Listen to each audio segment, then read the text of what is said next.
আসসালামু আলাইকুম ওয়া রাহমাতুল্লাহি ওয়া বারাকাতুহু। ইন্নাল হামদালিল্লাহ নাহমাদুহু ওয়া নুসাল্লি আলা রাসূলিহিল কারীম। সুপ্রিয় দর্শক, দেশের বাইরে যে যেখান থেকে এই মুহূর্তে আমাদের সাথে যুক্ত হয়েছেন সবাইকে স্বাগত জানাচ্ছি। আমি ওবায়দুল্লাহ আল কাফি। দেখছেন আপনাদের প্রিয় চ্যানেল নেক্সাস টেলিভিশনের নিয়মিত আয়োজন প্রাণ নিবেদিত ইসলামী জীবনবিধান। সরাসরি সম্প্রচারিত আয়োজন শুরু করছি মহান রব্বুল আলামিনের পবিত্র নামে। বিসমিল্লাহির রহমানির রহিম। যিনি এক এবং অদ্বিতীয়, পড়ছি তার শানে সুবহানাল্লাহি ওয়া বিহামদিহি সুবহানাল্লাহিল আযীম। বিশ্বজগতের মহামানব নবী রহমত রাসূল করিম সাল্লাল্লাহু আলাইহি ওয়াসাল্লামের শানে পড়ছি আল্লাহুম্মা সাল্লি ওয়া সাল্লিম আলা আবদিকা ওয়া হাবিবিকা মুহাম্মাদিন ওয়া আলিহি ওয়া সাহবিহি আজমাইন। এভাবে ভরপুর বেঁচে থাকাটাই জীবন, আর জীবনের স্বাদের অনিবার্য সঙ্গী প্রাণ। সুপ্রিয় দর্শক, অন্যান্য দিনের মতো আজও আমরা একটি নির্দিষ্ট বিষয় নিয়ে আলোচনা করব, আর তা হলো দাওয়াত ও তাবলীগ।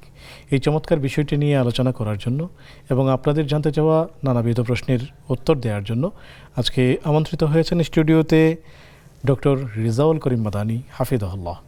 চলুন শায়েখের সাথে পরিচিত হয়ে নিচ্ছি। আসসালামু আলাইকুম ওয়া রাহমাতুল্লাহি ওয়া বারাকাতুহু। ওয়ালাইকুম আসসালাম ওয়া রাহমাতুল্লাহি ওয়া বারাকাতুহু। শেখ কেমন আছেন? আলহামদুলিল্লাহ ভালো আছি, আপনি কেমন আছেন? আলহামদুলিল্লাহ, আল্লাহ তাআলার মেহেরবানিতে আমি ভালো আছি। অনেক কষ্ট করে এসেছেন, দূর থেকে এসেছেন, এই জন্য নেক্সাস পরিবারের পক্ষ থেকে আপনাকে অনেক শুকরিয়া জানাচ্ছি। ধন্যবাদ আপনাদেরকে। শুকরিয়া। সুপ্রিয় দর্শক, আপনাদেরকেও প্রীতি ও শুভেচ্ছা জানাচ্ছি। যারা এই মুহূর্তে নেক্সাসের পর্দায় চোখ রেখেছেন এবং ইসলামী আয়োজনটি উপভোগ করছেন, সেই সাথে করছেন জ্ঞান আহরণ। আপনিও এই চমৎকার আয়োজনটির সাথে যুক্ত হয়ে যেতে পারবেন স্ক্রিনে দেখানো নাম্বার ব্যবহারের মাধ্যমে। একই সাথে ফেসবুক এবং ইউটিউবে সরাসরি সম্প্রচারিত হচ্ছে এই আয়োজন। সেখানে মূল্যবান কমেন্টস করে আপনি আপনার অজানা বিষয়গুলোকে জানতে চাবেন, মূল্যবান কমেন্টস করে আমাদের সাথেই থাকবেন। সুপ্রিয় দর্শক, দাওয়াত ও তাবলীগ। আজ একটি অপ্রীতিকর ঘটনা ঘটেছে, যেটি আগেও একবার ঘটেছিল, যে একদল ব্যক্তি যারা সাদ সাহেবকে অনুসরণ করছে, তারা উলামা একরামের কথা মেনে যারা দাওয়াত ও তাবলীগের মেহনত করছেন, এ জাতীয় নিরীহ সাথীদেরকে যারা ঘুমিয়েছিল রাতের আধারে ঢুকে সেখানে তাদেরকে হত্যাযজ্ঞ চালায়। সেখানে 3 জনকে তারা মেরে ফেলে, একই সাথে নানাবিধ ভাঙচুর করে। এই সংবাদটি ইতিমধ্যেই নেট দুনিয়ায় ছড়িয়ে পড়েছে এবং সংবাদ মাধ্যমগুলো প্রচার করছে। তো দাওয়াত ও তাবলীগের মেহনত, এর সাথে কি এই সংঘর্ষ যায়? যারা এই সংঘর্ষ করছে বা লোকদেরকে মারছে, তারা কি আদৌ দায়ী বা তারা দিনের প্রতি আহ্বানকারী কোনো ব্যক্তি বা গ্রুপ হতে পারে? আমরা এই বিষয়টি শায়েখের কাছ থেকে জানবো ইনশাআল্লাহ তাআলা, যে দায়ীদের গুণাগুণ কেমন হবে। দায়ীরা কি মারমুখ হবে, বেয়াদব হবে, উগ্র হবে, নাকি দায়ী হবে মিষ্টভাষী, নম্র স্বভাবের এবং নরম নরম কথার অধিকারী? আমরা শায়েখের কাছ থেকে সেটি জানবো। শেখ, আপনি জেনেছেন, আমরাও জেনেছি যে একটি গ্রুপ নির্দয়ভাবে খুবই রাতের অন্ধকারে ঢুকে পাহারারত সেই সব সাথীদেরকে তারা মেরেছে এবং 3 জনকে খুন করেছে, একই সাথে ব্যাপক ভাঙচুর করেছে এবং মারামারি করেছে। তো আসলে প্রথমে আমি আপনার কাছে একটি প্রশ্ন করতে চাইব, যে এই যে দিনের কাজের সিদ্ধান্ত বা দিনের নানা বিষয়ে সিদ্ধান্তগুলো কে দিবেন? ইসলামিক স্কলারগণ দিবেন, বা ইসলামিক স্কলারদেরকে মেনে কি এই সাধারণ জনগণ চলবেন, নাকি যারা কখনো দিন নিয়ে পড়াশোনা করেনি, সামান্য কিছু শায়েখের বক্তব্য শুনেছে অথবা ছোট বই পড়েছে, তারা যদি কোনো দিক নির্দেশনা দেয়, জনগণ কি সেটাকে মেনে চলবে? আলহামদুলিল্লাহ রাব্বিল আলামিন ওয়াস সালাতু ওয়াস সালামু আলা রাসূলিহিল কারীম ওয়া আলা আলিহি ওয়া সাহবিহি আজমাইন, আম্মা বা'দ। ক্বালা আল্লাহু তাআলা কুল হাযিহি সাবিলি আদউ ইলাল্লাহি আলা বাসীরাতিন আনা ওয়া মান ইত্তাবা'আনি ওয়া সুবহানাল্লাহি ওয়া মা আনা মিনাল মুশরিকিন।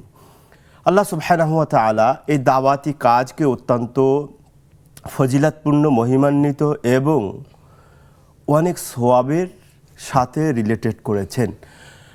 করার সাথে সাথে আমাদেরকে নির্দেশও দিয়েছেন দাওয়াতি কার্যক্রম পরিচালনা করতে। আল্লাহ সুবহানাহু ওয়া তাআলা বলেছেন, বাল্লিগ মা উনজিলা ইলাইক, তোমরা দাওয়াতি কাজ করো যেটা আল্লাহ সুবহানাহু ওয়া তাআলা তোমাদের প্রতি অবতীর্ণ করেছেন, অর্থাৎ কোরআন এবং সুন্নাহ আল্লাহ সুবহানাহু ওয়া তাআলা আমাদের উপরে অবতীর্ণ করেছেন এবং এই কোরআন সুন্নাহর দাওয়াতের নির্দেশ আমাদেরকে দিতে বলেছেন, এটাকে প্রচার প্রসার করতে বলেছেন। এখন আপনি যেটা জানতে চেয়েছেন, প্রশ্ন করেছেন, সেটি হলো আপনি বললেন যে এই দাওয়াতি কাজের ব্যাপারে কারা মানে অগ্রণী ভূমিকা রাখবে বা কাদের কথা মতো চলবে বা এটাকে কারা আঞ্জাম দেবে, এ ব্যাপারে আল্লাহ সুবহানাহু ওয়া তাআলা যেটা বলেছেন, কুল হাযিহি সাবিলি আদউ ইলাল্লাহি আলা বাসীরা। আল্লাহ সুবহানাহু ওয়া তাআলা নবীকে বলছেন, মানে নবীর কথা এখানে এসেছে। আল্লাহ বলেছেন কোরআনে, কুল, হে নবী আপনি বলুন, আপনার উম্মতদেরকে জানিয়ে দিন কি, হাযিহি সাবিলি আদউ ইলাল্লাহ, এই যে এই রাস্তা দেখছো, সহজ সরল সঠিক রাস্তা, এই রাস্তা হলো আমার দাওয়াতি রাস্তা। বলছে হাযিহি সাবিলি আদউ ইলাল্লাহি আলা বাসীরা, আমি এই দাওয়াতি রাস্তায় মানুষদেরকে, দাওয়াতি পথে মানুষদেরকে আহ্বান করি, ডাকি, আলা বাসীরা। এটা হলো আমাদের পয়েন্ট, যে জ্ঞান সহকারে আমি এই যে দাওয়াতি কার্যক্রম মানুষের কাছে গিয়ে বলছি, বোঝাচ্ছি, এটা আলা বাসীরাতিন, জ্ঞান সহকারে। তাহলে জ্ঞান কিসের থাকতে হবে? আমি যে একজন ব্যক্তি দাঈ ইলাল্লাহ, আল্লাহর পথে আহ্বানকারী হিসাবে যাচ্ছি, আমার কি কি গুণাবলী কোয়ালিটি থাকতে হবে, এর জ্ঞান।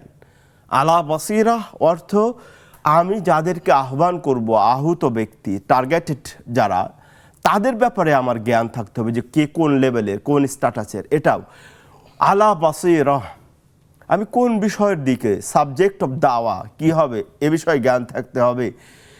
ওভারঅল এই দাওয়া রিলেটেড মাধ্যম যেগুলো, এটা আপনি যেটা বলেছেন, মাধ্যম, উপকরণ, সোশ্যাল মিডিয়া বা অন্যান্য যেগুলো আছে, সেগুলো ব্যাপারে আমার আলা বাসীরা হতে হবে, জ্ঞান হতে হবে। এখন আসুন, আমাদের যে সকল ভাইয়েরা অধিকাংশ, সেটা এই গ্রুপ হোক আর ওই গ্রুপ হোক, এই গ্রুপে একটু বেশি মূর্খ আর ওই গ্রুপে একটু কম, ওই গ্রুপে একটু আলেম উলামা বেশি আর এদের একটু কম, কিন্তু অধিকাংশ কিন্তু যারা দাওয়াতি কাজ, মানে আমাদের যে দাওয়াত ও তাবলীগের মানে এই কাজটা আঞ্জাম দিয়ে যাচ্ছেন, তাদের সাথে আমি হাজারো ব্যক্তির সাথে কথা বলেছি যে আপনার যে দাওয়াত ও কাজ, দাওয়াত ও তাবলীগের কাজ করছেন, কোন মূল নীতিতে করছেন, কিভাবে করছেন, আমি নিজে কথা বলেছি হাজারো। বিশেষ করে আমি যখন বাকি কবরস্থান মসজিদে নববীতে ডিউটি করতাম, তখন ওখানে সব ভাইরা যেতেন। তো আমি সেই ছোড়ছে আমি জিজ্ঞেস করছি, হাজার, এক না, আমার এটা মানে ওয়ান রেকর্ড বলছি, হাজারের অধিক ব্যক্তিকে জিজ্ঞেস করেছি, কিন্তু তাদের এই দাওয়াতি ব্যাপারে তারা অধিকাংশ অজ্ঞ, মূর্খ, অজানা তারা। হ্যাঁ, তো এখন এই বিষয়টা যারা আঞ্জাম দিবে এই কাজটা, দাওয়াত ও তাবলীগ, তাদেরকে অবশ্যই কোরআন সুন্নায় শিক্ষিত হতে হবে। আল্লাহ সুবহানাহু ওয়া তাআলা অন্য আরেক আয়াতে বলেছেন, আমরা ওই আয়াত থেকেই আসবো, একজন দর্শককে যুক্ত করে নিতে চাই। আসসালামু আলাইকুম ওয়া রাহমাতুল্লাহ। ওয়া আলাইকুম আসসালাম ওয়া রাহমাতুল্লাহি ওয়া বারাকাতুহু। আমি মৃত্তিকা মণি বলছিলাম বাড়িধারা থেকে। স্বাগতম প্রিয় বোন, প্রশ্নটি করুন। স্যার, আমার একটাই কোয়েশ্চেন আজকে। আমার কোয়েশ্চেনটা হচ্ছে, আমার একজন নন মুসলিম ফ্রেন্ডকে আমি একবার দেখতে গিয়েছিলাম, ও অসুস্থ ছিল। তো আমি ওকে গিয়ে এমনি মুখে কিছু সান্ত্বনা দিয়েছি আর সূরা ফাতিহা পড়ে ওকে ওর গায়ে ফু দিয়ে এসেছিলাম। তো এতে করে কি এটা আমার গুনাহ হয়েছে, যেহেতু ও নন মুসলিম? জি প্রিয় বোন, আরো কোনো প্রশ্ন? আমাদের সাথেই থাকুন, শেখ উত্তর দিবেন ইনশাআল্লাহ তাআলা। শেখ, আপনার সেই আয়াত। জি শেখ, আমরা আসবো, আরো একজন দর্শককে যুক্ত করে নিচ্ছি। আসসালামু আলাইকুম ওয়া রাহমাতুল্লাহ। ওয়া আলাইকুম সালাম। জি প্রিয় বোন, স্বাগতম, প্রশ্নটি করুন। নুবাইশা, উক্ত নামটির অর্থ আমি জানতে চাই। জি, আবার বলুন। নুবাইশা। আরেকটি প্রশ্ন হচ্ছে, এই নামটি কি কোনো সাহাবীর নাম? জি, আরো কোনো প্রশ্ন? আরেকটি প্রশ্ন হচ্ছে যে জি, ধরুন নামাজের মধ্যে 2 রাকাত নামাজের পর যখন আমি 3 নাম্বার নামাজে যাব, তখন যদি আমি সূরা ফাতিহার সাথে অন্য একটি সূরা ভুলবশত পড়ে ফেলি, সেক্ষেত্রে কি আমার নামাজটি হবে? তৃতীয় রাকাতে। জি জি প্রিয় বোন, আপনি আমাদের সাথেই থাকুন, শেখ উত্তর দিবেন ইনশাআল্লাহ তাআলা। শেখ, আপনার ওই আয়াত থেকে আমরা আলোচনা শুনতে চাই। আল্লাহ সুবহানাহু ওয়া তাআলা বলেছেন, উদউ ইলা সাবিলি রাব্বিকা বিল হিকমাতি ওয়াল মাউইযাতিল হাসানাতি ওয়াজাদিলহুম বিল্লাতি হিয়া আহসান। আল্লাহ সুবহানাহু ওয়া তাআলা যারা দাওয়াত ও তাবলীগের কাজ করবেন, তারা কোন পদ্ধতিতে, কোন জ্ঞানের অধিকারী, কোন কোয়ালিটির অধিকারী হবেন, সে ব্যাপারে আল্লাহ সুবহানাহু ওয়া তাআলা আমাদেরকে নির্দেশ করেছেন। আল্লাহ সুবহানাহু ওয়া তাআলা বলেছেন, উদউ ইলা সাবিলি রাব্বিকা, তোমরা তোমার রবের পথে দাওয়াতি কাজ করো, মানুষদেরকে আহ্বান করো, ডাকো।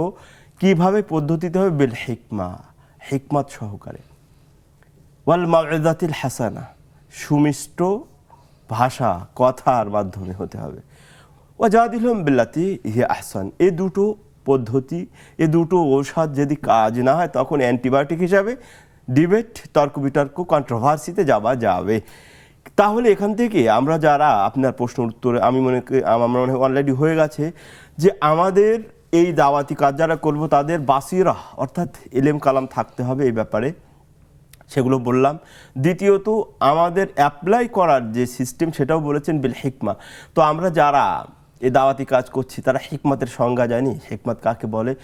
আমরা বিল মাউইযাতিল হাসানা, সুমিষ্ট ভাষায়, সুন্দর ভাষায়, কোমল ভাষায়, হৃদয় গলে যায় এমন ভাষায় দাওয়াতি কাজ করতে হবে। এবং আমরা জানি আমরা দাওয়াতি কাজ করি, ইসলামের দাওয়াতি কাজ করি। ইসলাম হচ্ছে সাম্যের ধর্ম, সম্প্রীতির ধর্ম, শান্তির ধর্ম, ঐক্যের ধর্ম এবং অন্যের প্রতি পরিদর্শন মানে সম্মান প্রদর্শন করার ধর্ম, তাই না? তো আমাদের এই দুই গ্রুপ যা করছেন তারা কি এর ধারে কাছে আছেন? একদম নেই, একদম নেই। আমরা দর্শককে যুক্ত করে নিচ্ছি। আসসালামু আলাইকুম ওয়া রাহমাতুল্লাহ। ওয়ালাইকুম সালাম ও রহমতুল্লাহ বরকাতুহু। হুজুর, আমি সুনামগঞ্জ ধরমপাড়া থেকে ইনুস বলছিলাম। জি, স্বাগতম প্রিয় ভাই, প্রশ্নটি করুন। জি, আমার প্রশ্নটা হলো যে এই যে তাবলিগ জামাত, হ্যাঁ, ওইটা ফরজ, ওয়াজিব, সুন্নাহ কোনটা? আচ্ছা, 2 নম্বর প্রশ্ন হলো হুজুর, রাসূল সাল্লাল্লাহু আলাইহি সাল্লাম, সাহাবী কেরাম, তাবিদান, হ্যাঁ, আর সময়ে কি হজ ছাড়া এই ধরনের তাবলিগ জামাতের কোনো ব্যবস্থা ছিল? মানে বিশ্ব ইজতেমা কিংবা বিশ্ব জমায়েত মুসলমানদের এই ধরনের কোনো বিধিবিধান ছিল কিনা? না তাহলে এটা কি বেদাত নয়? জি প্রিয় ভাই, আমাদের সাথেই থাকুন, সহায়ক উত্তর দিবেন ইনশাআল্লাহ তাআলা। সুপ্রিয় দর্শক, দেখছেন আপনাদের প্রিয় আয়োজন ইসলামী জীবন বিধান। সময় হলো একটি বিজ্ঞাপন বিরতিতে যাবার, ফিরছি একটু পর, আমাদের সাথেই থাকুন।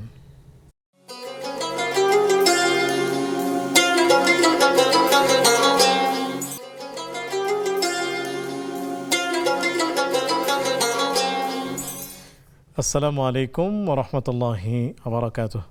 সুপ্রিয় দর্শক, বিরতির পর সাদর আমন্ত্রণ জানাচ্ছি আপনাদের প্রিয় আয়োজন ইসলামী জীবন বিধানে। সুপ্রিয় দর্শক, আলোচনা করছেন শেখ রিজাউল করিম মাদানী হাফিজাহুল্লাহ, সাথে আছে আমি ওবায়দুল্লাহ আল কাফি। আলোচনা চলছে দাওয়াত ও তাবলীগ। সেই সাথে পেয়েছি আপনাদের বেশ কিছু প্রশ্ন, আমরা উত্তর জানতে সরাসরি চলে যাচ্ছি শেখের কাছে। এভাবে ভরপুর বেঁচে থাকাটাই জীবন, আর জীবনের স্বাদের অনিবার্য সঙ্গী প্রাণ। শেখ, নন মুসলিম ফ্রেন্ড অসুস্থ হয়েছে, সূরা ফাতিহা পড়ে দম করেছেন, এই যে দম করলেন এটি কি ঠিক হয়েছে? প্রথমত অমুসলিমদেরকে জিয়ারত করা মানে ইয়াদা বলে এটাকে, মানে শুশ্রূষা বা অসুখ হলে দেখতে যাওয়া, এটা জায়েজ। আল্লাহ নবী সাল্লাল্লাহু আলাইহি ওয়াসাল্লাম, ওই যে হাদিসটা এসে মুসান্নাফ ইবনে আবি শাইবায়, যারা ইয়াহুদিয়ান, একদা নবী সাল্লাল্লাহু আলাইহি ওয়াসাল্লাম একজন ইহুদি বাচ্চা মুমূর্ষু অবস্থায় ছিল, তাকে দেখতে গেছিলেন। দেখতে গিয়ে ওখানে ইসলামের দাওয়াত দিলেন। তো যখন আল্লাহ নবী সাল্লাল্লাহু আলাইহি ওয়াসাল্লাম ইসলাম গ্রহণের জন্য তাকে দাওয়াত দিলেন, ওই বাচ্চাটা তার ফায়ান্দুরু ইলা ওয়ালিদিহি, তার বাবার দিকে দেখছেন যে আমি কি হালুতি আবুল কাসেম, আমি কি নবীর কথা আবুল কাসেমকে তার কথা করব, তার কথা শুনবো? তখন তার বাবা বললেন হ্যাঁ, এবং পরবর্তীতে ওই যে ইহুদি বাচ্চাটা কালিমা পড়ে ইসলাম ধর্ম গ্রহণ করলেন। তো এখান থেকে বোঝা যায় বিধর্মীদের জিয়ারতে যাওয়া যাবে, রোগ বালাই হলে, মুসিবত হলে তাদের পাশে দাঁড়াতে হবে বা তাদের জিয়ারা করা বা শুশ্রূষার জন্য যাওয়া যাবে। এখন আমার বোন যেটা করেছেন রুকিয়া শারঈয়া, মানে সূরা ফাতিহা পড়ে ফু দিয়েছেন, এ ব্যাপারে করা যাবে, কারণ কুরআন হুদাল্লিন নাস, এটা তো সকলের জন্য, এটা তো মানে সকল মানুষের জন্য, সেও অমুসলিম হতে পারে, তাই না? এখন এটা তো হতে পারে যে ওই বোন এই মানে রুকিয়া করার জন্য যদি সে মুক্ত হয়, রোগ বালা থেকে মুক্ত হয়, হতে পারে সে ইসলাম গ্রহণ করে, এই সেন্সে যায়। শুকরিয়া, জাযাকুমুল্লাহ। শেখ জানতে চেয়েছেন নুবাইশা নামের অর্থ কি, এটি কি কোনো সাহাবীর নাম কিনা? নুবাইশা এটা হলো নাবশুন থেকে নুবাইশা, আরবি শব্দ নাবশুন মানে মাটি খনন, কবর খনন করা, শুধু মাটি না, কবর খনন করাকে বলা হয় নাবশুন, নাবশুল কুবুর। এই জন্য নবী সাল্লাল্লাহু আলাইহি ওয়াসাল্লাম যখন মসজিদে কবর কি বলা হয়, মসজিদ নবী এটাকে এক্সটেনশন করলো, তখন এটা ওখানে যে ঘটনা এসে বলা হয় যে নাবাসুল কুবুর, মানে তিনি কবরকে খনন করেছেন। তাহলে নুবাইশা হলো কবর খনন করা এর অর্থ। আর নুবাইশা আল হুদালি নামক একজন সাহাবী ছিলেন, হ্যাঁ, নুবাইশা আল হুদালি। যদিও আমি এই বিশেষ করে নামের অর্থ এই রিলেটেড কোনো প্রশ্নের উত্তর নেই না, তো মনে হলো আমাদের মেয়েটা খুবই বাচ্চা টাইপের প্রশ্ন করেছে, এই জন্য কিন্তু আমি উত্তরটা দিলাম। নামের উত্তরে আমি যাই না সচরাচর। হ্যাঁ, তারপরে শুকরিয়া শেখ। আমরা একজন দর্শককে যুক্ত করে নিচ্ছি। আসসালামু আলাইকুম রহমতুল্লাহ। আসসালামু রহমতুল্লাহ। হুজুর ভালো আছেন? আলহামদুলিল্লাহ, আল্লাহ শুকর, ভালো আছি। জি আমার তিনটি প্রশ্ন আছে হুজুর। জি, স্বাগতম, প্রশ্নগুলো করুন। জি, প্রশ্ন হচ্ছে আমরা যে আমার ছেলে হোক আর আপনার ছেলে হোক বিয়ে মুখ দেখতে যায়, আমরা মেয়ে দেখতে যায়, টাকাটা দেই, তো বিয়ে হলো না, টাকা দিলাম বা দিয়ে আসা লাগে, এটা কি শরীয়তের কতটুকু এটা গ্রান্টি, তার বুঝতে পারছেন? মেয়ে দেখতে গেলে যে সালামি নামক যে টাকা দেওয়া হয়, সাদা নিয়ে আসে, তার 1000-1500 কি 500 টাকা দেওয়া লাগে, এটা কি জায়েজ হয় কিনা দেওয়া? জি, হাদিয়া। জি হ্যাঁ জি, হ্যাঁ জি। আর 2 নম্বর প্রশ্ন হুজুর, যে একবার সুবহান আল্লাহ বললে, আপনার মহাতামদের কাছে শোনায়, আলেমের কাছে শোনায়, একবার সুবহান আল্লাহ বললে আসমান থেকে জমিন পর্যন্ত যত ফাঁকা জায়গা আছে পূরণ হয়ে যায়। তাহলে আমি যদি বারে বারে সুবহান আল্লাহ বলি, তাহলে তো জায়গাটা, আমার এটা মনের প্রশ্ন, এই জায়গাটা কোথা থেকে আবার মেকআপ করবে? আর 3 নম্বর প্রশ্ন হচ্ছে হুজুর, এই যে বায়াত হওয়াটা কি একবারেই জরুরি? কারো কাছে বায়াত হতেই হবে? প্রশ্নটা একদিন করছিলেন বিদ্যুৎ দাদার কাছে, শুনতে পাইনি, মানে কারো কাছে বায়াত হতেই যে হবে, না হলে আমি নবীর সাফায়াত হবে না, এই ধরনের প্রশ্ন আসে, এটা কতটুকু সত্যি? জি, প্রিয় ভাই, আমাদের সাথেই থাকুন, শায়েখ উত্তর দিবেন ইনশাআল্লাহ তাআলা। শেখ, নুবাইশা নামটি কি কোনো সাহাবীর নাম? ওটা তো হয়ে গেছে, তারপরে এটা কি বললাম। শেখ, আবার আমরা জাতির উদ্দেশ্যে জানাতে চাই যে নুবাইশা কি কোনো সাহাবীর নাম? হ্যাঁ, সাহাবীর নাম নুবাইশা আল হুদালি। নুবাইশা আল হুজানি। আল হুদালি, হ্যাঁ। শুকরিয়া শেখ। আমরা জানতে চাইব 3 রাকাতে, মানে তৃতীয় রাকাতে যদি কেউ সূরা ফাতিহার সাথে কোনো সূরা মিলিয়ে ফেলে, সেই ক্ষেত্রে কি নামাজ হবে না সিজদায়ে সাহু লাগবে? প্রথমত সুন্নাহ হলো 2 রাকাত পর্যন্ত, 3 রাকাত অথবা 4 রাকাত বিশিষ্ট নামাজের প্রথম দ্বিতীয় রাকাতে সূরা ফাতিহার সাথে অন্য একটি সূরা মিলাবে, তৃতীয় চতুর্থ রাকাতে কোনো সূরা মিলাবে না। হ্যাঁ, যদি আনফরচুনেটলি মিলিয়ে ফেলে সেটা কোনো গুনাহ হবে না। তারও একটা দলিল আছে, একজন সাহাবী, ওই যে একজন সাহাবী, তিনি সকল রাকাতে সূরা ফাতিহার পরে সূরা কুলহু, ওই যে ইখলাস মিলাতেন। একটা সাহাবীদের আমল পাওয়া যায়, কিন্তু নবীর আমল পাওয়া যায় না, এই জন্য আমরা মিলাবো না। যদি আনফরচুনেটলি মিলিয়ে ফেলে তাহলে সমস্যা নেই। শুকরিয়া, জাযাকুমুল্লাহ। শেখ, দাওয়াতুত তাবলিগ মানে তাবলিগ জামাত বর্তমান যে সেকেলে আছে, এটা কি ফরজ, ওয়াজিব, সুন্নত, না এটার বিধান কি? এটা কি আসলে এগুলোর বিধানের আওতাভুক্ত কিনা? মানে এখানে আমাদের যেটা দেখতে হবে, মাসলা যেটা বলে বা ফাতোয়া, সেটা হলো হুকমুদ দাওয়া। এই যে দাওয়াত ও তাবলিগের কাজ, এটা ফরজ না ওয়াজিব, না এটাকে ফরজ কি? হ্যাঁ, এটা সর্বোপরি ফরজ, ওয়াজিব বা ফরজে কিফায়া, ফরজে আইন, যাই বলুন না কেন, কিন্তু এটা হচ্ছে আলেম ওলামা, যারা কোরআন সুন্নায় বিশেষজ্ঞ, দক্ষ, পারঙ্গম, পারদর্শী, যোগ্য, বিজ্ঞ, তাদের জন্য ফরজে আইন, ফরজে আইন। কিন্তু যারা আমরা এখন করে বেড়াচ্ছি, এদের তো অধিকাংশ কোরআন সুন্নাহ মানে পড়তে দিলে কোরআন সুন্নাহর অবস্থা খারাপ, কোরআনের আয়াত তেলাওয়াত করতেই জানে না। হ্যাঁ, কঠিন অবস্থা। তো এদের জন্য এইভাবে মানে আমার আশ্চর্য হয়ে যায়। দেখুন, আপনি জানেন না কোরআন সুন্নাহর, আমি হলাম ঢাকার মানুষ, আমি চলে যাচ্ছি রাজশাহীতে, খুলনাতে, চিটাগাঁয়ে, কুমিল্লাতে, আমি দাওয়াতি, এগুলো মানে একেবারে ঠিক না। প্রথমত আপনি চলে যাচ্ছেন চিটাগাঁয়ে আলেমের মাদ্রাসার মসজিদের অভাব আছে, কুমিল্লাতে অভাব আছে, তাহলে আপনি ঢাকা থেকে কেন যাচ্ছেন? আবার যাচ্ছেন তো যাচ্ছেন, আপনি আবার অজ্ঞ, আপনি কোরআনের একটা অর্থ করতে পারেন না, একটা তাফসীর করতে পারছেন, উসুল বুঝেন না, উসুল না বুঝলে তো মানে কঠিন সমস্যা, ফিকহ বুঝেন না, তাহলে তো আপনার এই দাওয়াতি কাজের পারপাসে বিভিন্ন জায়গায় যে বিভিন্ন দিনের জন্য যাওয়া, এটা একেবারে ঠিক না। আপনার যার যার এলাকা আছে, হ্যাঁ, আপনি আপনার পরিবারের মধ্যে দাওয়াতি কাজ করেন, আপনার সমাজের মধ্যে, আপনার আত্মীয় স্বজনের মধ্যে, এটাই আপনার উপরে ফরজ। আর সমস্ত দেশে করে বেড়ানো, এটা আপনার উপর ফরজ না। আপনার পরিবার, আপনার ছেলে মেয়ে, স্ত্রী পুত্র, এদের সম্পর্কে আপনাকে কাল কিয়ামতের দিন অ্যাকাউন্টেবিলিটির মানে সম্মুখীন হতে হবে, জবাবদিহির সম্মুখীন হতে হবে। আপনার ওই এদেশে সে দেশে করেছে, সেজন্য আপনার আমার জবাবদিহিতা করতে পারেন। এখন অনেকে প্রশ্ন করে, হ্যাঁ একটু বলে দিই, এখন আমাদের অনেকে প্রশ্ন করে, হ্যাঁ আল্লাহর নবী তো এ দেশে সে দেশে পাঠিয়েছিলেন। হ্যাঁ, আল্লাহর নবী পাঠিয়েছিলেন এই জন্য যে সেই সময় এ দেশে সে দেশে, এই ইয়ামানে, মিশরে, ইরাকে তখন এরকম ইসলামের দাওয়াত নিয়ে ওখানে কেউ কাজ করতো না, সবাই ছিল অন্যান্য ধর্মাবলম্বী, বিধর্মী, তাই না? তাদেরকে ইসলামের আহ্বানের জন্য, ইসলামের দাওয়াতের জন্য তাদেরকে পাঠিয়েছিলেন। তো আজকেও যদি ওরকম হয়, ওই পরিস্থিতি থাকে, আপনি চলে যান, আপনি আমেরিকাতে চলে যান, ইউরোপে চলে যান, আমরা ওয়েলকাম করি, আমরা এটাকে স্বাগতম তবে তার আগে অবশ্যই আপনাকে জেনে নিতে হবে, আলেম হতে হবে। হ্যাঁ, শর্ত হলো আপনি ওখানে গিয়ে একটা প্রশ্নের সম্মুখীন হলে আপনার কাছে উত্তর নেই, তাহলে তো আপনি ইসলামকে আর মানে হাসির খোরাক বানালেন এবং একটা প্রশ্নবিদ্ধ করলেন, এরকম করা যাবে না। শুকরিয়া, জাযাকুমুল্লাহ। শেখ, আমরা একজন দর্শককে যুক্ত করতে চাই। Sure. আসসালামু আলাইকুম ওয়া রাহমাতুল্লাহ। ওয়ালাইকুম আসসালাম ওয়া রাহমাতুল্লাহি ওয়া বারাকাতুহু। হুজুর, আমার প্রশ্ন, যানবাহনে চলাকালীন যানবাহন যেদিকে ঘুরে সেদিকে মানে ওইটাকে চিহ্নিত করে কেবলা করে নামাজ পড়তে হয়, কিন্তু আসলে যানবাহনে যখন চলি আমরা তখন অতটা বুঝতে পারি না।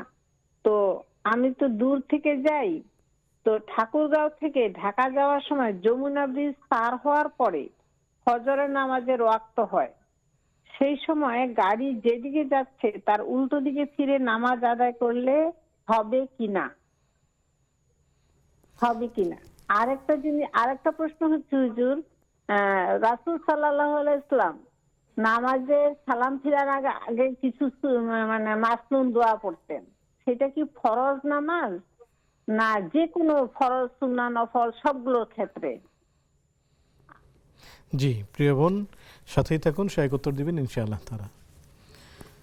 শেখ, আমরা জানতে চাইব, আমাদের ভাই প্রশ্ন করেছেন, তো প্রশ্নের আগে সাহাবী এবং তাবেঈদের জামানায় তাবলীগের যেই বর্তমান যেই স্ট্রাকচার, যেই শেকেল, এই শেকেল তো ছিল না, তাহলে কি এটিকে আমরা বেদাত বলবো কিনা? আসলে বিদআত এবং শিরক তো এটা একেবারে খুব কঠিন জিনিস। এই জন্য হ্যাঁ, এটা প্রথমত আমাদের স্বীকার করতে হবে, অনস্বীকার্য, যে আমাদের যে ট্রেডিশন, যে নিয়ম নীতিতে এখন বর্তমান জামাত, তাবলিগ জামাতে চলছে, নিয়ম নীতিতে করছে তারা, এটা সাহাবী তাবেঈদের যুগে ছিল না, কিন্তু দাওয়াতি কাজটা ছিল। তো দাওয়াতি কাজ করতে হবে, এটা হলো মুখ্য, এটা হলো ফরজ ওয়াজিব করার জন্য, তাই না? কিন্তু সিস্টেমে চেঞ্জ আনতে হবে। যেমন আমরা বিশেষ করে 40 দিন এবং চিল্লা একটা নির্ধারণ করে দিচ্ছি, এটা নির্ধারণ করা যাবে না, কারণ এটা আল্লাহ করেননি, রসুলও করেননি, সাহাবীরাও করেননি, আমাদের ইমাম আবু হানিফা রাহিমাহুল্লাহ করেননি। এই জন্য এই নির্ধারণ না করে যার যত সক্ষমতা আছে, মানে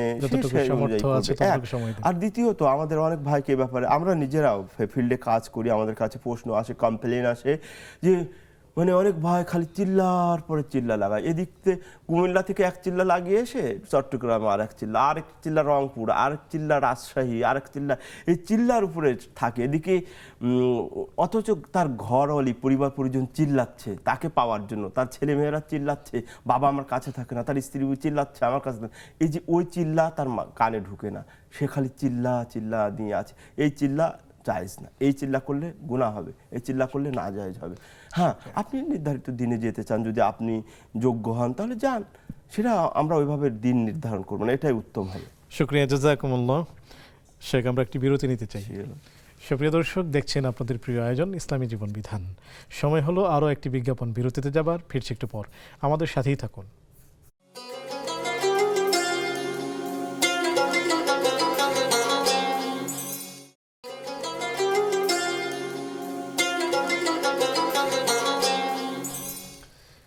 আসসালামু আলাইকুম রহমতুল্লাহি বারাকাতুহ। সুপ্রিয় দর্শক, বিরতির পর সাদর আমন্ত্রণ জানাচ্ছি আপনাদের প্রিয় আয়োজন ইসলামী জীবন বিধানে। আলোচনা করছিলেন শেখ রেজাউল করিম মাদানী হাফিজাহুল্লাহ, সাথে আছে আমি ওবাইদুল্লাহ আল কাফি। আমরা প্রশ্নে যাব, তবে তার আগেই দাওয়াত ও তাবলীগের যে বর্তমান শেকেল, আসলে এটির উদ্দেশ্য কী ছিল? আমি যতটুকু জেনেছি এবং পড়েছি যে এটিকে মূলত করা হয়েছিল যে সব ব্যক্তিরা কখনো মাদ্রাসায় পড়েননি, সাহাবীদের সময়ে সকল সাহাবী নবীজি সাল্লাল্লাহু আলাইহি ওয়াসাল্লামের কাছ থেকে ইলমে আহরণ করতেন, এবং প্রত্যেকেই তারা বাড়ি করে করে নবী সাল্লাল্লাহু আলাইহি ওয়াসাল্লামের কাছ থেকে যতটুকু সামর্থ্যের মধ্যে ছিল ততটুকু ইলমে আহরণ করতেন। তো বর্তমান সময়ে যারা দ্বীনের পথে চলার জন্য, প্রকৃত মুসলিম হয়ে চলাচলের জন্য যে পরিমাণ ইসলামিক জ্ঞান প্রয়োজন ততটুকু জ্ঞান আহরণ করেননি, অথচ বিভিন্ন শ্রেণী পেশায় জব করছেন, তাদেরকে লক্ষ্য করেই মূলত এই শেকলটা তৈরি হয় এবং এটিকে ভ্রাম্যমাণ মাদ্রাসা হিসেবে বলা হয়। যে তারা যেহেতু মাদ্রাসায় গিয়ে পড়তে পারবে না, তারা মসজিদে 3 দিনের জন্য যাবে, সেখানে একজন স্পেশালিস্ট থাকবেন, একজন আলেম থাকবেন, যিনি দ্বীনের মৌলিক বিষয়গুলো তাকে শিক্ষা দিবেন। এই ছিল উদ্দেশ্য এবং এটি হয়ে আসছিল। পরবর্তীতে যারা এই 3 দিন 4 দিন করে যাচ্ছেন, দ্বীনের প্রাথমিক লেভেলের কিছু বিষয়াশয় জেনেছেন, তারা নিজেদেরকে আলেম ভাবতে শুরু করেছেন এবং আমাদের ধর্মীয় যে অন্যান্য স্কলার আছেন, যে কোনো অঙ্গনের স্কলার, সেটি আমাদের আহলে হাদিস ভাইদের মধ্য থেকে ধর্মীয় স্কলার হোক, হানাফি ভাইদের থেকে ধর্মীয় স্কলার হোক, তাদেরকেও তারা ছোট এবং খাটো ভাবতে শুরু করেন। তারা মনে করেন যে এই সেকেলে যদি কেউ নিয়ম মেনে এই চিল্লা অথবা 3 দিন না দেয়, তারা আলেম না, বরং যারা 3 দিন দিচ্ছে, চিল্লা দিচ্ছে, তারাই আলেম। এই জায়গাটিতে হলো তাদের প্রথম ভুল। দ্বিতীয় যে ভুলটি হয়, এই মেহনত ছিল নিছক শুধুমাত্র ইসলামের প্রতি মানুষকে আহ্বান এবং ইসলামের নির্দিষ্ট বিষয়গুলোর প্রতি মানুষকে তালিম দেওয়া। সেই ক্ষেত্রে এখন যেটি হচ্ছে যে ওই জায়গা থেকে ফতোয়া দেওয়া হচ্ছে। ফতোয়া দেওয়া হলো মুফতির কাজ, যিনি ধর্মীয় বিষয়ে খুব বড় মাপের স্পেশালিস্ট এবং পণ্ডিত ব্যক্তি। এই কাজটি তারা নিজেরাই নিজেদের হাতে নিয়েছে। একইভাবে যারা ওয়াজের ময়দানে আলোচনা করছেন, সাধারণ আমার মতো ছোট আলেম যারা ওয়াজের ময়দানে ওয়াজ করছেন, তারাও দায়ী, তারা দাওয়াতি কাজ করছেন। যখনই তারা দাওয়াতের মঞ্চে বসে কোনো ফতোয়া দিয়েছেন, তখনই ফিতনার তৈরি হয়েছে এবং বিভিন্ন রকমের বিশৃঙ্খলা তৈরি হয়েছে।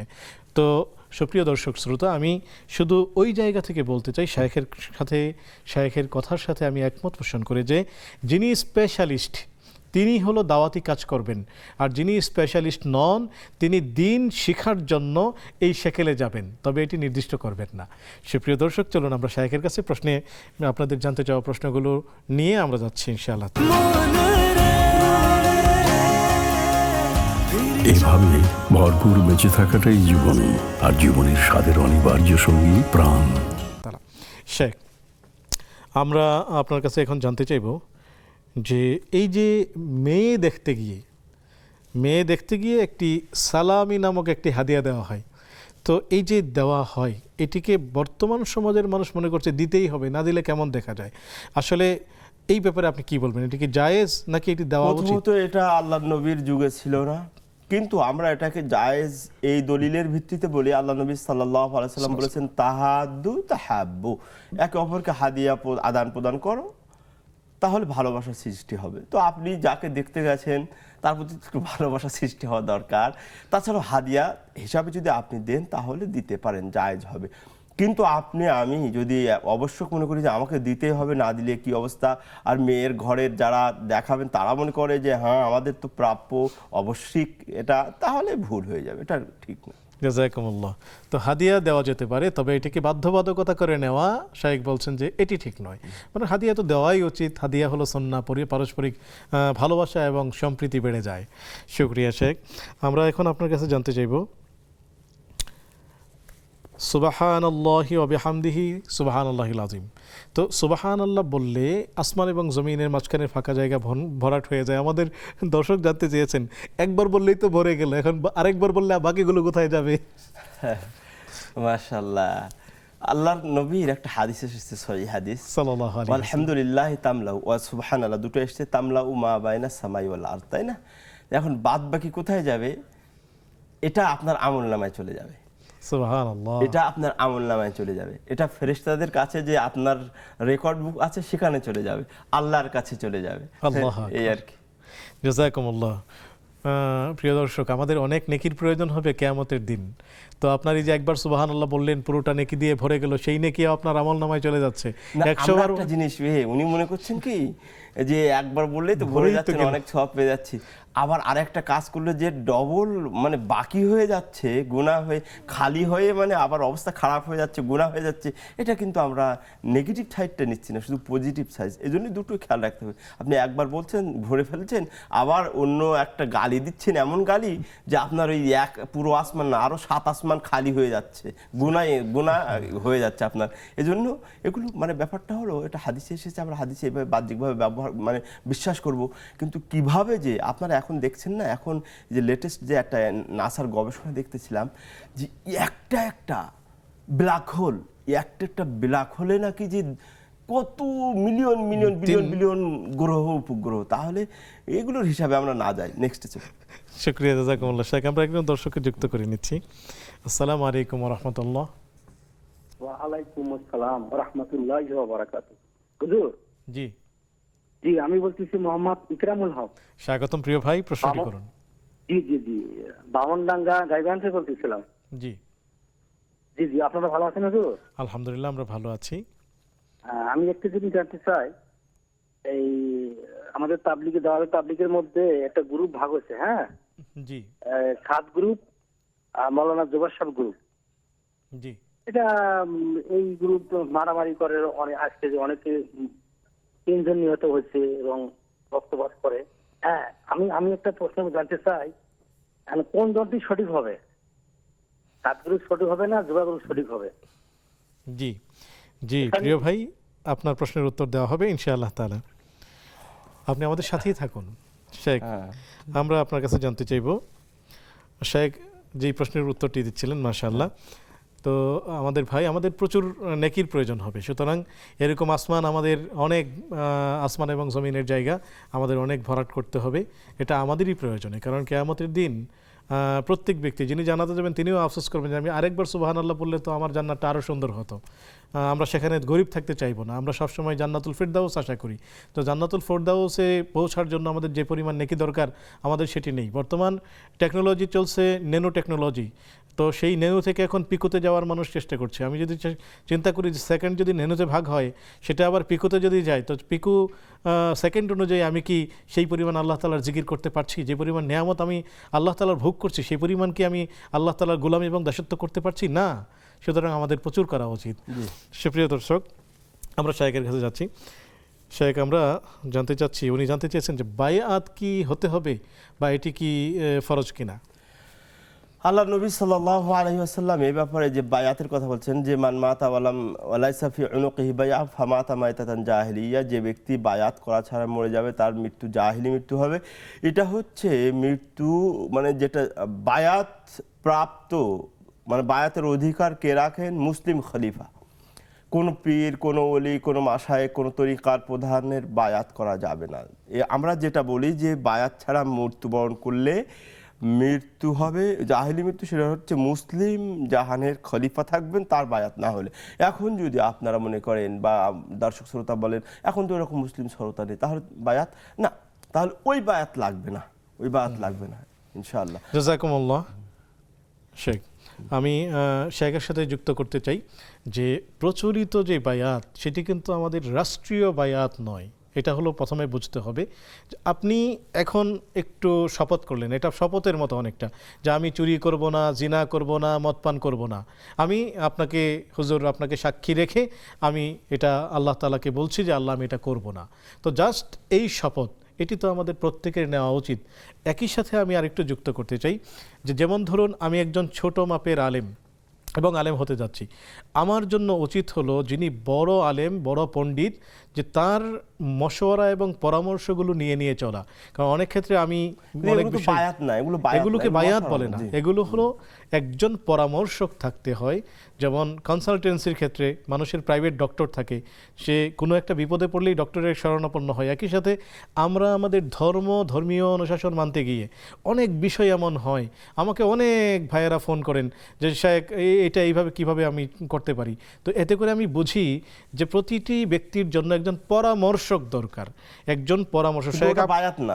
আপনার কাছেও তো মনে হয় অনেকে ফোন করেন, জানতে চান এখনো কয়টা ফোন এসেছে। জাস্ট এটাকে বায়াত বলা হয় না, এটা বায়াত না, এটা হলো পরামর্শক। তো প্রত্যেক সাধারণ মানুষের জন্য একজন পরামর্শক থাকতে হবে, স্পেশালিস্ট থাকতে হবে, লাইনে চলে যাচ্ছে যিনি সেই বিষয়টা আপনাকে সমাধান দিবেন। সুপ্রিয় দর্শক, আমরা দেখছেন আপনাদের প্রিয় আয়োজন ইসলামী জীবন বিধান। সো এই পর্যায়ে আমরা নিচ্ছি ছোট্ট একটি বিজ্ঞাপন বিরতি, ফিরছি একটু পর, আমাদের সাথেই থাকুন।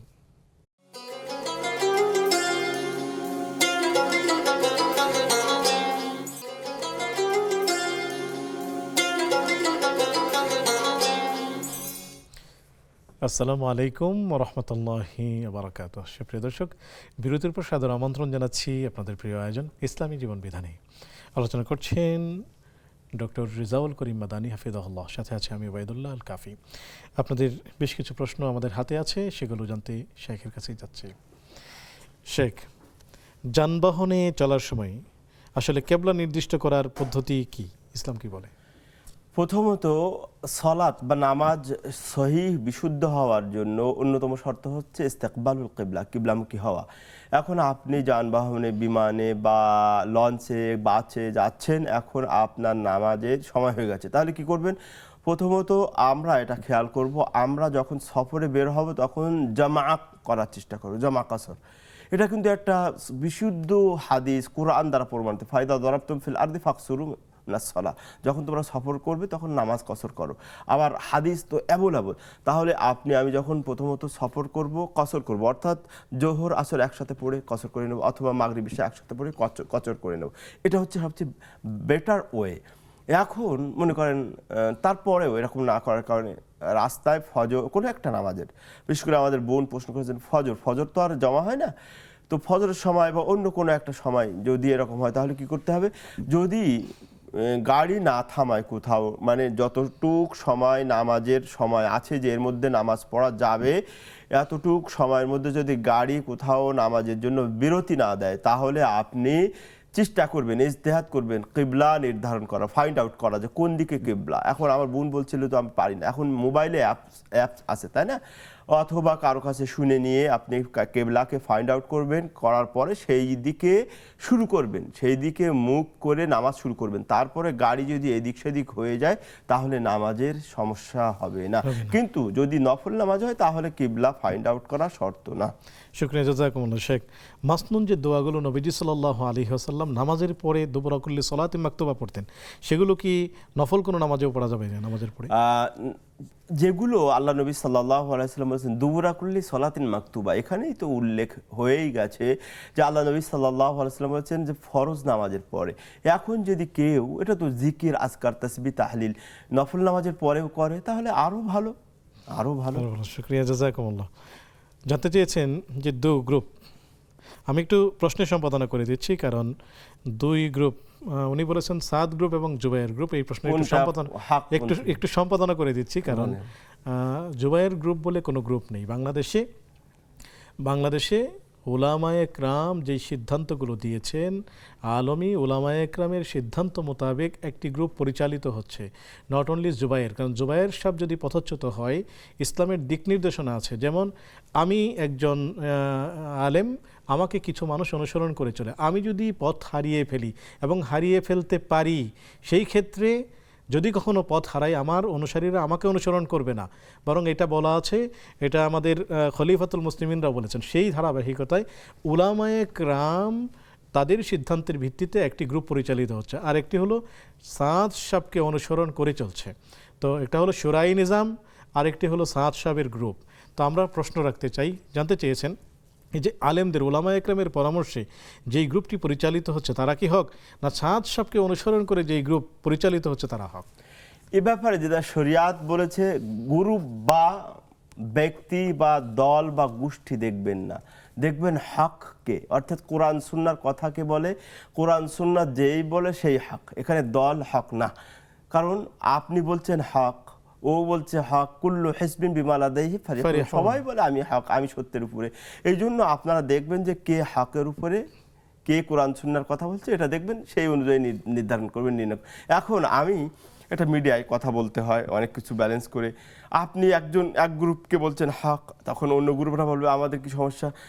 দেখুন, আপনি যেটা বললেন, যারা মানে সুরাই গ্রুপ বলছেন, সুরাই গ্রুপের কথা যদি বলি, আমার দৃষ্টিতে, আমি ইনসাফের কথা বলছি এবং দলিল দিয়ে বলছি, দুই গ্রুপের জুলুম করছে। কিভাবে দেখুন, প্রথমত আমাদের সাত গ্রুপ যেটা বলছে লোকজন, তারা বলছে যে আমরা হলাম মাজলুম, আমরা হলাম এই, তাই না? তো এরাও আর বলছে আমাদেরকে কেন আপনারা করতে দিচ্ছেন না, আপনারা হকপন্থী বলছেন, আপনারা এত কিছু, এত আলেম ওলামা, তো আমাদের ইজতেমা কেন আপনারা করতে দিবেন না? আপনারা কেন বলছেন? আমি এটা শুনেছি যে বাংলাদেশে একটা ইজতেমা হবে কেন? তাদের কি ধর্মীয় অধিকার নেই? তাদের কি রাষ্ট্রীয় অধিকার নেই? আপনারা তাহলে নিষেধ করছেন, তাহলে আপনাদেরকে হক কিভাবে বলি? শেখ, আমি আপনাকে একটা প্রশ্ন করতে চাই, সেটি হলো যদি কোনো শায়েখ নবীকে যদি মাসুম না মনে করেন, নবীকে নিয়ে যদি সমালোচনা করেন, আমাদের আহলুস সুন্নাহ ওয়াল জামাতের আকীদা হলো নবীরা মাসুম।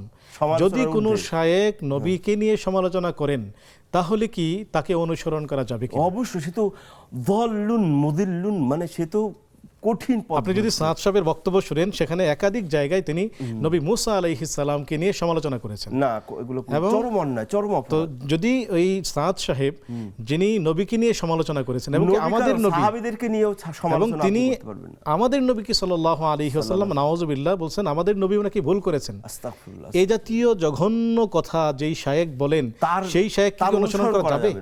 অবশ্যই না। অনুসরণ কেন? তাকে আমরা এখান থেকে বলছি সে হলো পথভ্রষ্ট, দিকভ্রান্ত, কোরআন সুন্নাহ থেকে অনেক দূরে, তার অনুসরণ করা যাবে। তো এই মূলত উলামায়ে কেরাম এই জন্যই কথা বলছেন যে উনি যেহেতু নবী মুসা আলাইহিস সালামকে উনি সমালোচনা করছেন এবং আমাদের নবী সাল্লাল্লাহু আলাইহি ওয়াসাল্লামকে পর্যন্ত বলছেন তিনি ভুল করেছেন, সে কারণে বলছেন যে উনি তো পথভ্রষ্ট হয়ে গেছেন, সুতরাং তাকে অনুসরণ করা যাবে না। তো একদল একেবারে অন্ধের মতো তাকেই অনুসরণ করা যাবে না, এটা ভুল করছে। আমি বললাম কি, ভুল দুইজনের মধ্যে আছে। এখন আমি কাউরে হক বলবো না, এখন আপনারা দেখবেন, তাদের আলোচনা শুনবেন, তাদের অ্যাক্টিভিটিস দেখবেন, যেটা কোরআন সুন্নাহ খেলাফ হয় বুঝবেন যে এর মধ্যে কোরআন সুন্নাহ বিরোধী কিছু কাজ আছে, যেটা কোরআন সুন্নাহর সাথে মিলে যায়, সেটা নেবেন। শুকরিয়া। শায়েখ বলেছেন যে কোরআন সুন্নাহর সাথে যেটা মিলে, সাংঘর্ষিক নয়, সেই দলকে ফলো করতে হবে। তো কোরআন এবং সুন্নাহর সহি সমাধান কারা দিবেন? উলামায়ে কেরাম ছাড়া এই সমাধান কি কেউ দিতে পারবেন? সুতরাং আপনি আপনার মসজিদে যান, সেখানে যিনি স্পেশালিস্ট আছেন, আলেম আছেন, তাকে জিজ্ঞাসা করুন। আমাদের আসলে মিডিয়া থেকে যে কোনো এক গ্রুপে সরাসরি আমরা বলতে পারছি না, তবে আপনি আপনার মহল্লায় যিনি ধর্মীয় ব্যাপারে স্পেশালিস্ট, তার কাছে যান, তিনি কি বলেন, কোন গ্রুপ সহি বলেন, আপনি তাকে অনুসরণ করুন। এবং আলেম ওলামা গ্রুপের সাথেই তো থাকতে হবে। যেখানে আলেম ওলামা নেই, সেখানে তো প্রশ্ন আসে দিনের ব্যাপারে। শায়েখ বলছেন দিনের ব্যাপারে উলামায়ে কেরামের সমাধানই হলো চূড়ান্ত সমাধান, এবং যারা আলেম নন তাদের ধর্মীয় ব্যাপারে কোনো সমাধান দিলে সেটি চূড়ান্ত নয়। এখন আপনি সেটা বুঝে আমল করবেন ইনশাআল্লাহ তাআলা।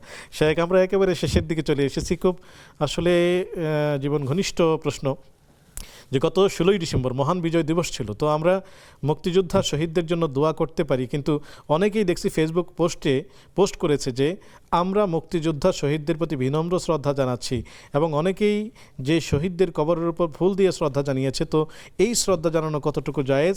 কারণ হিন্দুরা তো এই শ্রদ্ধাঞ্জলি দেয় তাদের, এবং আমাদের শহীদদের প্রতি শ্রদ্ধা জানানো উচিত কিনা? প্রথমত, যারা যে সকল সূর্য সন্তান আমাদের দেশের জন্য শহীদ হয়েছেন, তাদের রুহের মাগফিরাত কামনা করি, আত্মার মাগফিরাত কামনা করি। তাদের জন্য স্বাধীন দেশ পেয়েছি, স্বাধীন নাগরিক হিসাবে গর্বিত আমরা। কিন্তু তাদের কবরে গিয়ে ফুল দেওয়া, তাদের শ্রদ্ধাঞ্জলি যে পেশ করা হয়, এটা কোরআন সুন্নাহ বিরোধী, অতএব এটা আমরা নাজায়েজ বলি। কোরআন সুন্নাহ নাজায়েজ বলেছে, তাই আমরা নাজায়েজ বলি। শুকরিয়া, জাযাকুমুল্লাহু খায়রান। শেখ, আমরা অনেক অনেক শুকরিয়া জানাচ্ছি আপনাকে। ছোট্ট করে আমাদের এই জনগণের উদ্দেশ্যে যদি কিছু বলতেন, আমাদের দর্শক শ্রোতাদের উদ্দেশ্যে। প্রথমত আমরা বলবো, যারা দর্শক শ্রোতা আছেন, এই দাওয়াত ও তাবলীগের এই দুটো কাজ দেখে আপনি মর্মাহত হয়েন না। এটা আমাদের পূর্বেও সাহাবাদের মধ্যেও দেখেন, সাহাবাদের মধ্যেও কিন্তু ঘটেছে। এই জন্য আপনারা চেষ্টা করুন, নিজে নিজে কোরআন সুন্নাহ পড়ার চেষ্টা করুন, জানার চেষ্টা করুন। আর যখন সমস্যা হবে, এলাকার মসজিদের ইমাম আছেন, খতিব আছেন, বড় বড় মাদ্রাসার মুফতি আছেন, তাদের কাছে যাবেন। এটা আর দাওয়াতি যে কাজ নিয়ে আমাদের যে সকল ভাইয়েরা এরকম কাদা ছোড়াছুড়ি মারামারি করছেন, আমরা দুই ভাইকে বলবো, আল্লাহ বলেছেন ওয়াতাসিমু বিহাবলিল্লাহি জামিআ, ঐক্য বজায় রাখতে হবে, অন্যের প্রতি শ্রদ্ধাবোধ রাখতে হবে, মারামারি কাটাকাটি করা যাবে না। আল্লাহ আমাদের তৌফিক দান। শুকরিয়া, জাযাকুমুল্লাহু খায়রান। সুপ্রিয় দর্শক, জালিম আল্লাহ তাআলার দুশমন, মাজলুম আল্লাহ তাআলার পছন্দনীয় ব্যক্তিত্ব। যদি কোনো ব্যক্তি জুলুম করে, বুঝবেন সে কখনোই জান্নাতি হতে পারে। উগ্র মেজাজি, বেয়াদব এবং নৃশংসতা যারা করবে, তারা কখনোই জান্নাতীদের দল হবে না। নম্র, বিনয়ী এবং মোতাওয়াদে সবসময় জান্নাতি দল। এবং ধর্মীয় যে কোনো বিষয়ে সিদ্ধান্ত দিবে উলামায়ে কেরাম, এবং উলামায়ে কেরামের সিদ্ধান্তটাকে মেনে নেওয়াই হলো সাধারণ জনগণের সবচেয়ে নৈতিক দায়িত্ব এবং কর্তব্য। আল্লাহ রাব্বুল আলামিন এই সত্যটাকে বুঝে দাওয়াত ও তাবলীগের এই মেহনত আল্লাহ রাব্বুল আলামিনের সন্তুষ্টির উদ্দেশ্যে আমাদেরকে চালিয়ে যাওয়ার তৌফিক দান করুন। ওমা তৌফিক ইল্লা বিল্লাহ। আগামী পর্ব দেখার আমন্ত্রণ জানিয়ে আজকের মতো বিদায় নিচ্ছি। সে পর্যন্ত ভালো থাকুন, সুস্থ থাকুন। আসসালামু আলাইকুম ওয়া রাহমাতুল্লাহি ওয়া বারাকাতুহু।